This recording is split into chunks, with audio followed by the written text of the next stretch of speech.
حي على الفلاح.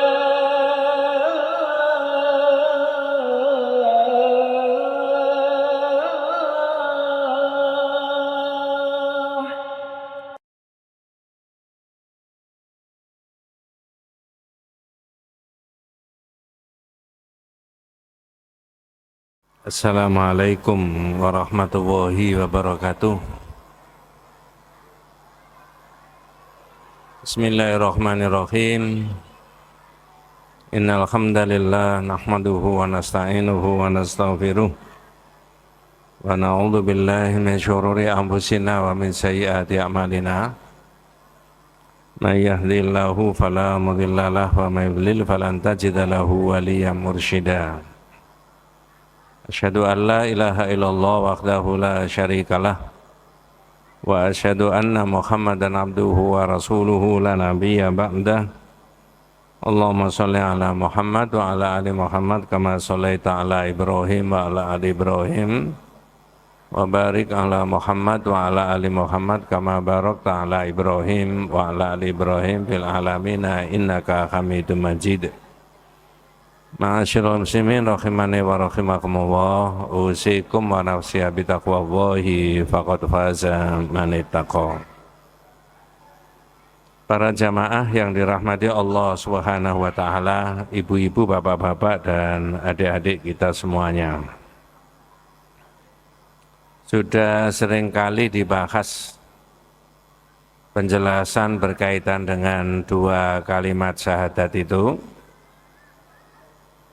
Dua kalimat syahadat yang kita ucapkan itu asyhadu an la ilaha illallah wa asyhadu anna Muhammadar Rasulullah. Tidak seorang pun bisa mengingat-ingat kita ini sudah mengucapkan dua lafal itu berapa kali.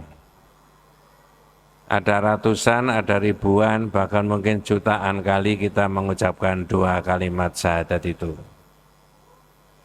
Kalau ada orang yang tidak beragama Islam, kemudian dia tertarik, diberi hidayah Allah Subhanahu wa taala, lalu dia menyatakan diri masuk agama Islam, maka dia harus melafalkan dua kalimat syahadat. Sepanjang hidup kita juga didasarkan pada dua kalimat syahadat itu. Nanti kalau kita itu mau atau menjelang meninggal dunia, maka kalimat tauhid itu dibisikkan di telinga kita oleh sahabat-sahabat kita, famili-famili kita yang masih sehat. La ilaha illallah. Yang dibahas sekarang ini adalah madzahiru syirki. Orang yang sudah bersyahadat tentang Allah dan bersyahadat tentang Rasulullah, maka pantangan bagi dirinya untuk melakukan perbuatan-perbuatan yang terindikasi kesyirikan kepada Allah. Maka inilah yang dibahas. Saya mulai dulu dengan menjelaskan syahadat tentang Allah dan syahadat tentang Rasulullah itu tidak sama dengan maknanya. Apa maksudnya? Kalau zat tentang Allah itu sesuatu zat yang kita yakini keberadaannya. Hak untuk disembah satu-satunya adalah Allah, bukan Nabi Muhammad. Itu catatannya. Maka syahadat tentang Allah itu tidak, maknanya tidak sama dengan syahadat tentang Rasulullah. Hampir setiap taklim di sini diulangi syahadat tentang Allah itu la ma'budu bihaqqin illallah. Tidak ada zat yang berhak diibadahi kecuali Allah. Tapi tentang Nabi Muhammad beda.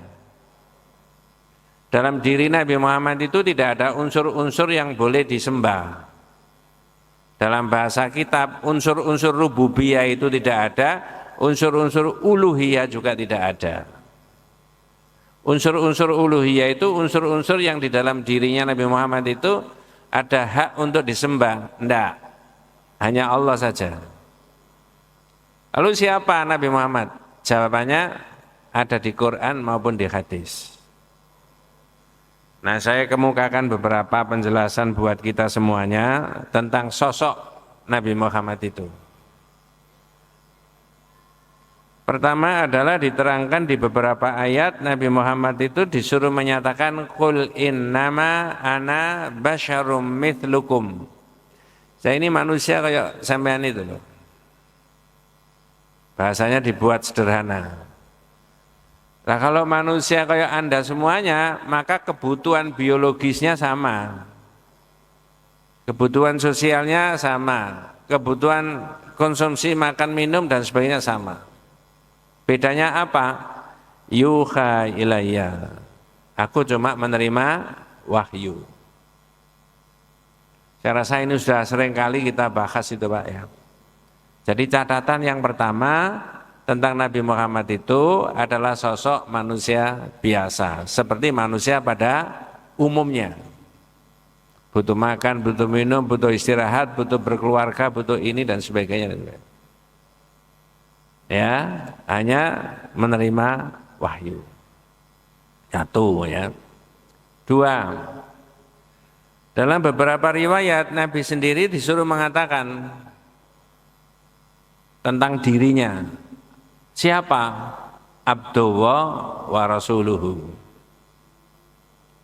Misalkan Nabi mengatakan dalam hadis sahih, man syahida alla ilaha illallah wahdahu la syarikalah, ini tentang Allah, lalu tentang dirinya, wa anna Muhammadan abduhu wa rasuluhu. Jadi yang kedua itu catatan panjenengan, catatan kita tentang Nabi Muhammad itu abduhu wa rasuluhu. Sebagai hamba Allah, sebagai Rasulullah. Dalam riwayat yang lain, Al-Bukhari menulis Nabi Muhammad dawuh la tutruni kama atratin nasara Isa bin Maryam. Innama ana abdun faqulu abdullahi wa rasuluhu.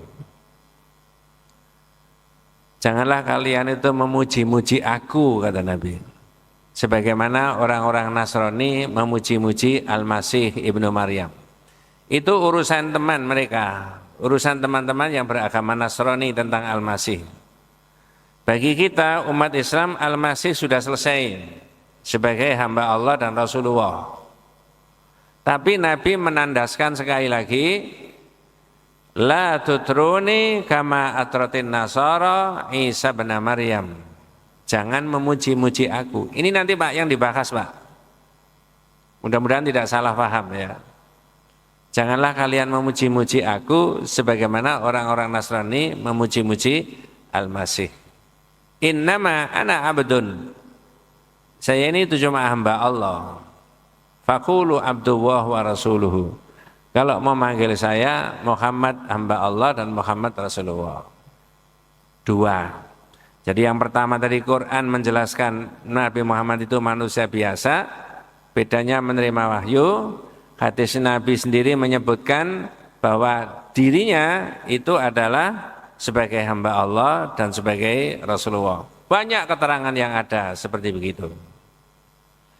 Misalkan di ayat yang sangat populer, laqad ja'akum rasulun min anfusikum. Telah datang Rasulullah min anfusikum. Kata tafsir min anfusikum maknanya min jinsikum, dari jenisnya manusia. Bukan dari jenis malaikat, bukan dari jenis yang lain-lain. Nah, para jamaah sekalian, oh kalau begitu kalau kita kembalikan kepada makna syahadat itu tadi, yang berhak disembah dan dimintai pertolongan hanya Allah. Jawabannya iya. Bukan Nabi Muhammad, bukan. Apakah Nabi Muhammad SAW keberadaannya di dalam hidup itu dibatasi oleh Allah dalam kurun waktu tertentu? Jawabannya iya. Kalau hitung-hitungan tahun Mas, Nabi Muhammad usianya 63. Ya, di Quran juga dijelaskan, wa ma Muhammadun illa rasul qad khalat min qabli rusul afa immata au qutilan qalabtum ala aqabikum. Muhammad tidak lain dan tidak bukan cuma seorang rasul.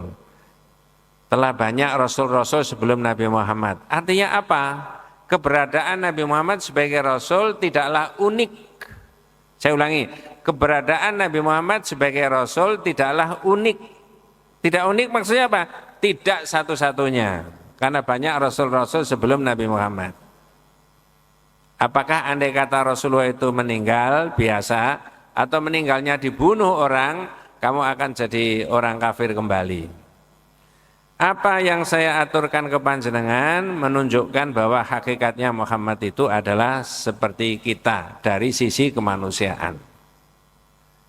Tidak punya hak untuk disembah dan diibadahi. Kalau panjenengan tanya, loh judulnya kok fenomena syirik, madzahiru syirki. Nah, madzahiru syirki, fenomena kesyirikan, mudah-mudahan tidak salah paham. Yang ditemukan oleh penulis kitab Tauhid itu satu. Apa itu? Doa ghairillah. Memohon, meminta, mengharap, ya, berdoa kepada selain dari Allah. Coba tak cek dulu dari apa yang sudah saya sebutkan kurang lebih 7-8 menit tadi. Apakah Nabi Muhammad berhak untuk dimintai tolong oleh manusia 2025 ini? Jawabannya tidak, karena yang punya hak untuk itu cuma siapa? Allah. Ibu-ibu dan bapak sekalian, para jamaah, kata kitab ini, fenomena kesyirikan itu yang manusia tidak terasa, Pak. Itu ada ungkapan begini, ungkapan di masyarakat. Nanti yang ngoreksi kita semuanya yang hadir. Saya sebutkan, ya Imam ar-Rusul ya sanadi, anta babullahi wa mu'tamadi fabidunya ya wa akhirati, ya Rasulullah khudh biyadi. Apa maksudnya? Adik-adik kalau buka di YouTube, ditulis dalam bahasa Arab, ya Imam ar-Rusul, itu muncul semuanya. Grup-grup qasidah internasional di berbagai negara. Menyenandungkan nasid seperti itu. Oleh penulis kitab Tauhid dikritisi. Apa itu? Ya Imam ar-Rusul ya sanadi, wahai imamnya para Rasul, engkau adalah sandaranku. Coba. Engkau adalah pintu Allah, tempat aku bergantung di dunia dan akhirat. Wahai Rasulullah, bimbinglah aku. Ini kalau tidak dibuka, orang nggak paham. Ini kan sudah jelas, tempat bersandarnya orang itu bukan lagi Allah, tapi Rasulullah. Ya, engkau adalah pintu Allah, tempat aku bergantung di dunia dan akhirat. Itu menghilangkan fungsi-fungsinya Nabi, hakikatnya Nabi Muhammad yang disebutkan di dalam Al-Quran itu tadi. Bahwa tempat bergantungnya manusia itu adalah Allah, tempat bersandarnya adalah Allah. Tempat mintanya adalah Allah. Di tempat lain, mohon maaf, ada yang tanya, Ustadz, itu kan cuma karya seni. Coba, seni suara. Saya jawab, kalau orang sudah syahadat tentang Allah dan syahadat tentang Rasulullah, itu diikat. Tidak bebas dia. Ya, tidak bebas artinya walaupun itu karya seni tidak boleh mengekspresikan karya-karya seni sampai nabrak, mohon maaf, akidah. Kalau dalam konteks ini, ya, kalau hanya dilafalkan, ya itu enak memang. Tapi kalau ditelusuri maknanya,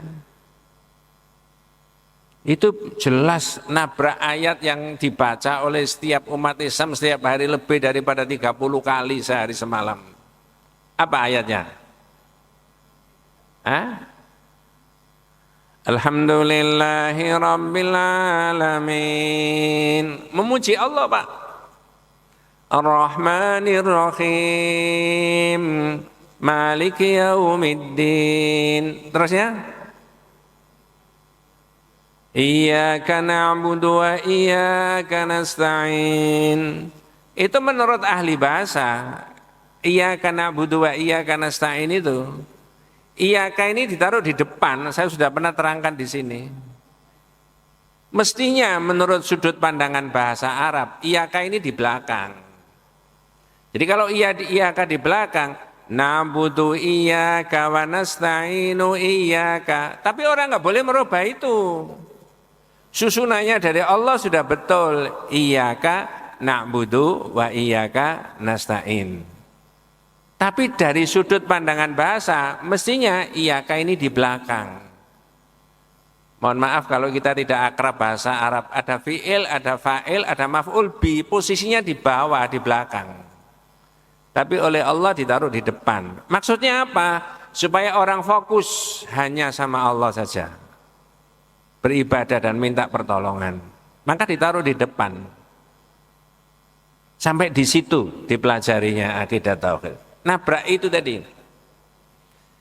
Dan Nabi kita Muhammad sallallahu alaihi wasallam sendiri memberi nasihat kepada para sahabatnya, idza sa'alta fas'alillah wa idza sta'anta fasta'in billah.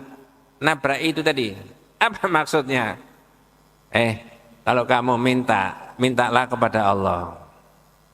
Kalau kamu memohon, memohonlah kepada Allah.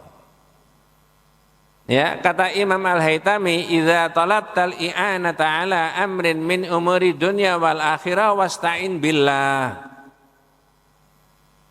Ya, kata Imam Al-Haytami, kalau kamu minta pertolongan baik itu urusan dunia maupun akhirat, mohonlah pertolongan kepada Allah.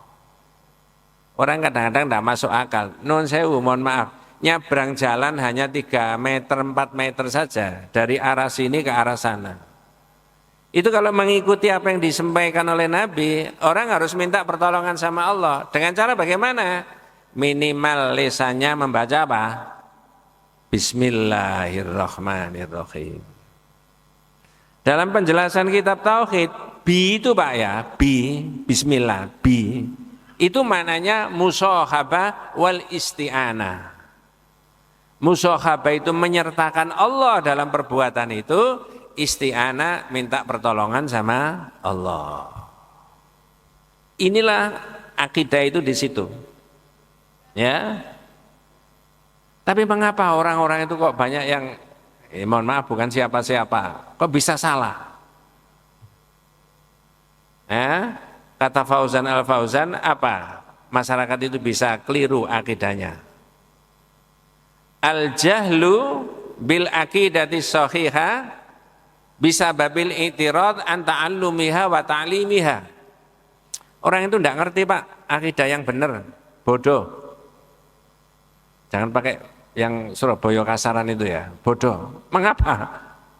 Ya, bisa babil al-i'tirad an ta'allumiha. Berpaling dari mempelajari, tidak mau belajar. Nah kalau tidak mau belajar dari mana dia bisa tahu? Berikutnya, ada orang alim tidak mau mengajar. Jadi ada masyarakat yang tidak mengerti tentang akidah yang shahihah, akidah yang betul, tidak mau belajar. Ada orang yang alim dalam bidang akidah, naudzubillah bukan saya, tidak mau mengajar. Gitu itu kata wong Jawa, sama dengan apa? Tumbuh oleh bodoh. Ya. Maka nasyid itu tadi, qasidah itu tadi, ya Imam ar-Rusuli ya sanadi, itu diberi penjelasan begini. Walau sami'a Rasulullah mithla hadza la tabarra'a. Andai kata Rasulullah itu mendengarkan ucapan orang yang melafalkan nasyid tadi, la tabarra'a minhu. Tentu saja Nabi akan berlepas diri. Jangan minta ke saya, mintanya kepada Allah. Ya, mengapa begitu? Idzan la yubdil bil yusri illallahu wahdahu. Karena tidak ada yang menggantikan kerepotan menjadi kemudahan itu kecuali hanya Allah saja. Apalagi tempat bergantung, tempat bersandar, tempat ini. Saya tambahi satu poin Pak, supaya kita ada yang dibawa pulang. Zaman Nabi itu ada orang munafik mengganggu orang Islam. Hadisnya begini, annahu kana fi zamanin Nabi sallallahu alaihi wasallam munafiqun yu'dzil mu'minin. Orang munafik mengganggu orang Islam, menganiaya orang Islam. Faqala ba'dhuhum, lalu orang Islam itu ada ngomong, nah ini loh yang diluruskan oleh Nabi, tidak boleh. Apa omongannya? Kumu bina nastaghithu bi Rasulillah SAW min hadzal munafiq. Mari kita minta pertolongan kepada Nabi dari gangguan orang munafik. Nabi masih hidup tapi tidak ada di tempat. Saya ulangi, Nabi masih ada, masih sugeng, masih sehat, tetapi tidak ada di tempat. Tapi orang ini dengan lantang mengatakan, Qumu bina nastaghithu bi Rasulillah min hadzal munafiq. Mari kita minta pertolongan sama Nabi. Tidak ada di situ. Ketika peristiwa itu sampai kepada Nabi, apa yang didawuhkan Nabi? Innahu la yustaghatsu bi, innama yustaghatsu billah. Jangan minta pertolongan ke saya, wong zahirnya saya enggak ada di situ, enggak bisa dimintai pertolongan kok. Dimintai pertolongan. Minta saja kepada Allah. Jadi variasi minta pertolongan kepada Allah itu paling minimal adalah orang membaca kalimat apa? Bismillah. Karena bi itu maknanya musyahabah, menyertakan Allah, wal isti'anah. Saya baru satu poin menjelaskan tentang madzahiru syirk, fenomena yang ada di masyarakat tentang syirik.